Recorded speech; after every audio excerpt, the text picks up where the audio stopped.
சற்று முன் கிடைக்கப்பெற்ற மிக மிக முக்கியமான செய்தி ஒன்று வெளியாகியுள்ளது.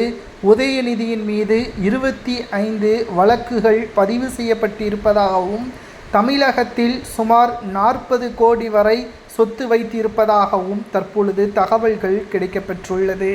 செந்தில் பாலாஜி அவர்களுடன் நட்புறவாக இருந்து ஒட்டுமொத்த சொத்துக்களையும் சேர்த்திருப்பதாக சமூக வலைதளங்களிலும் கூறப்பட்டு வருகிறது.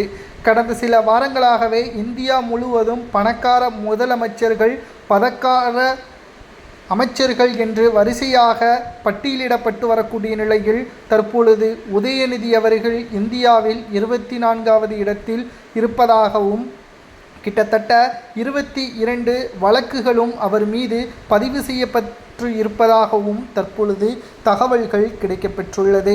உதயநிதி அவர்களை எப்போ வேண்டுமானாலும் விசாரணைக்காக அந்த வழக்கின் மூலமாக சிறையில் அடைக்கப்படலாம் என்றும் நீதிமன்றத்தில் ஒட்டுமொத்த ஆவணங்களும் அமலாக்கத்துறை அதிகாரிகளும் மற்றும் டெல்லி காவல்துறையும் ஆவணங்களை சமர்ப்பிக்கும் பட்சத்தில் உதயநிதி அவர்கள் துணை முதல்வராக இருந்தாலும் கூட அவரை கைது செய்வதற்கு நீதிமன்றம் அனுமதியை பிறப்பித்தால் எப்போ வேண்டுமானாலும் உதயநிதியை கைது செய்வார்கள் என்ற தகவலும் தற்பொழுது கிடைக்கப்பெற்றுள்ளது. மேலும் திமுகவில் மட்டும் கிட்டத்தட்ட 17 அமைச்சர்கள் மீது வழக்குகள் பதிவு செய்யப்பட்டுள்ளது. துரைமுருகன், KN நேரு, குறிப்பாக KKSR ராமச்சந்திரன், PT பழனிவேல் தியாகராஜன் கூட 3 வழக்குகளும் பதிவு செய்யப்பட்டிருப்பதும் குறிப்பிடத்தக்கது. இந்த நிலையில்தான் ஆட்சியில் இருக்கக்கூடிய அமைச்சர்கள் மீதே வழக்குகள் இருந்தால் என்ன செய்வது என்ற ஒரு கேள்வியும் சமூக வலைதளங்களில் கூறப்படுகிறது.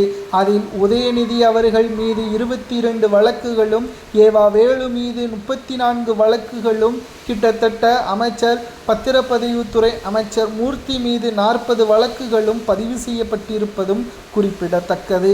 இந்த வழக்குகள் அனைத்தும் ஆட்சியில் அதிகாரங்கள் இருக்கக்கூடிய காரணத்தினால் தற்பொழுது வாய்தா மீது வாய்தா போடப்பட்டு வருகிறது. ஆட்சி கவிழும் பட்சத்தில் இவர்களுக்கு என்ன தண்டனை வழங்கலாம் என்பதை உங்களது கருத்துக்களையும், கிட்டத்தட்ட 22 வழக்குகள் பதிவு செய்து விசாரணை நடத்த முடியாமல் காலதாமதம் செய்து வருகிறது டெல்லி காவல்துறை அதிகாரிகள்.